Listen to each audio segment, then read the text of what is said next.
Tuntunan Sabda Minggu 29 Mei tahun 2022, hari Minggu Paskah yang ketujuh dalam tahun C. Injil Yohanes bab 17 ayat 20 sampai 26. Ayat emas ayat 23. Aku di dalam mereka dan engkau di dalam aku, supaya mereka sempurna menjadi satu, agar dunia tahu bahwa engkau yang telah mengutus aku, dan bahwa engkau mengasihi mereka sama seperti engkau mengasihi aku. Bapak, Ibu, saudara dan saudariku yang terkasih di dalam Kristus. Setelah Yesus mengadakan perjamuan malam terakhir bersama murid-muridnya, Dia telah berbagi makanan dengan murid-muridnya, membasuh kaki mereka, memberi mereka perintah baru untuk mengasihi sebagaimana Ia mengasihi mereka, dan memberitahu mereka tentang kepergiannya. Sekarang Dia berdoa agar semua murid-muridnya atau umat beriman bersatu dalam cinta kasih. Yesus meminta Allah Bapa kita agar kita semua menjadi satu, sama seperti Dia dan Bapa adalah satu.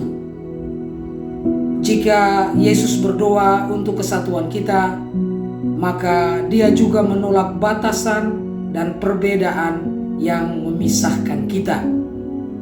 Ada perpecahan dalam diri kita, keluarga kita, gereja kita, bangsa kita. Kita hidup di dunia yang penuh dengan perpecahan atau pemisahan. Ada pria atau wanita, kaya atau miskin, hitam dan putih, keriting dan lurus, jelek dan indah, Kristen atau Muslim, Hindu atau Buddha, berpendidikan atau tidak berpendidikan, muda atau tua, surga atau bumi, ilahi atau manusiawi, berdosa atau diselamatkan, dan lain sebagainya. Kita masing-masing bisa terus-menerus membuat daftar yang membedakan atau memisahkan kita satu sama lain, dan bahkan ada yang membangun batasan-batasan di dalam kehidupan kita, serta mempromosikan dan menunjukkan dengan jelas semua batasan itu. Di sini mereka secara tidak sadar menjadi orang-orang yang merintis perpecahan dalam kehidupan manusia, dan bahkan sudah menciptakan musuh atau lawan mereka.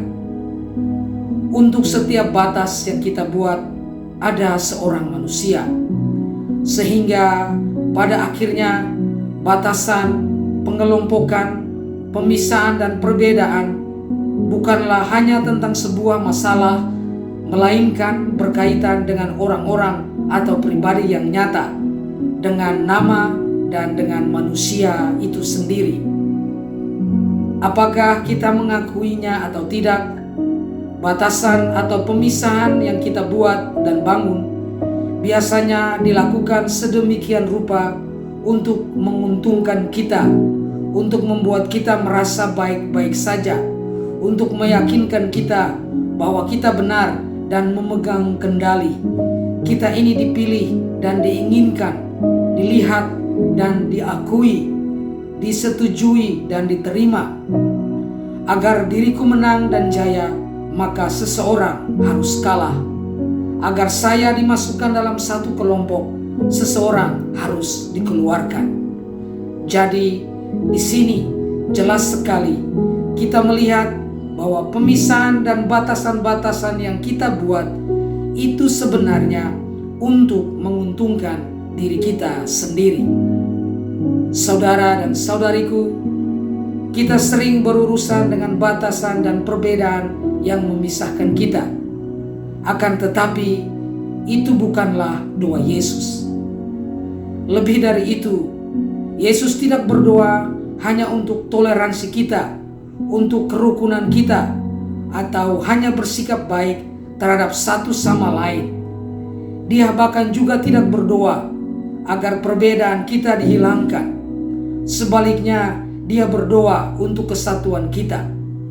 Dia berdoa agar kita menjadi satu seperti dia dan Bapa adalah satu, sehingga kesatuan kita akan menjadi pewahyuan kehadiran Tuhan kepada dunia ini. Kesatuan di tengah perbedaan menjadi gambaran akan kesatuan Allah Tritunggal itu sendiri. Namun, itu tidak berarti bahwa kita kehilangan identitas atau individualitas kita. Yesus tidak berhenti menjadi Yesus dan Bapa tidak berhenti menjadi Bapa karena mereka adalah satu.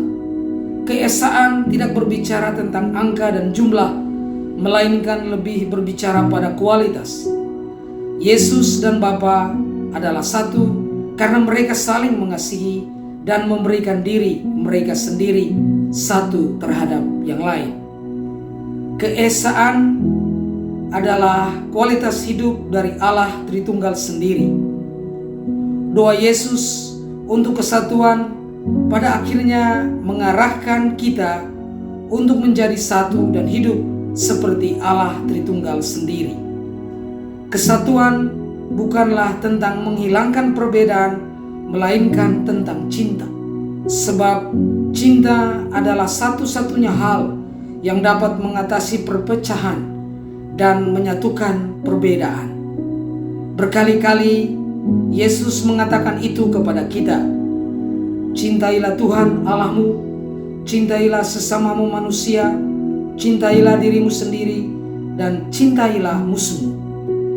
Sehingga cinta kita kepada Tuhan, sesama, diri sendiri, dan musuh mengungkapkan kesatuan kita dan ukuran kesatuan kita, serta menunjukkan keserupaan kita dengan Tuhan, dengan Allah yang adalah cinta, yang adalah kasih itu sendiri.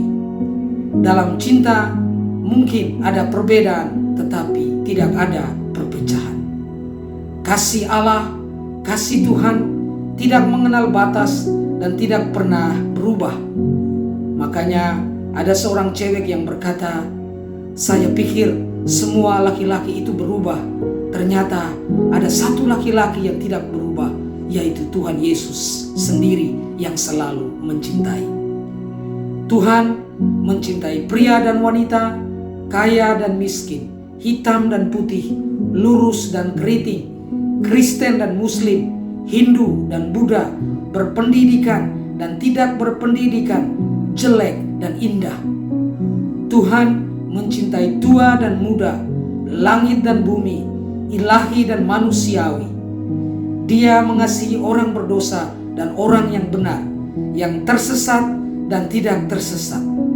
Intinya, dia mencintai semua secara penuh dan unik sesuai kebutuhan masing-masing.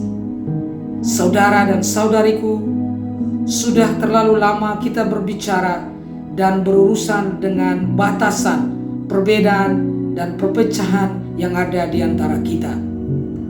Ketika kita berurusan dengan sesama kita dan menonjolkan perbedaan untuk mempertahankan posisi kita, maka tidak ada kesatuan di dalam hidup kita. Dan meskipun Yesus berdoa kepada Bapa agar kita bersatu, namun doa Yesus itu menjadi sia-sia. Kita semua, Anda dan saya, yang adalah murid-muridnya sendiri atau orang beriman, adalah pribadi yang mewujudkan doa Yesus itu. Doa Yesus kepada Bapa ini akan terjawab kalau kita yang adalah para muridnya mewujudkan doa Yesus itu di dalam hidup kita. Marilah kita saling mengasihi dan bersatu dalam kasih itu sendiri, sebagaimana Allah Tritunggal itu sendiri yang menjadi satu dalam ikatan kasih.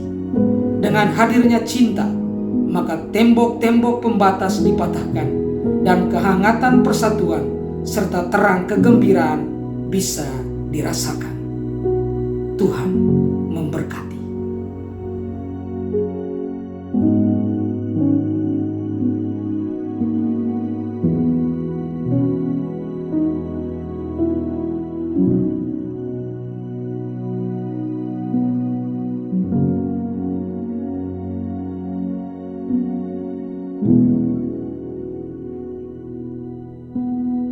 Tuhan.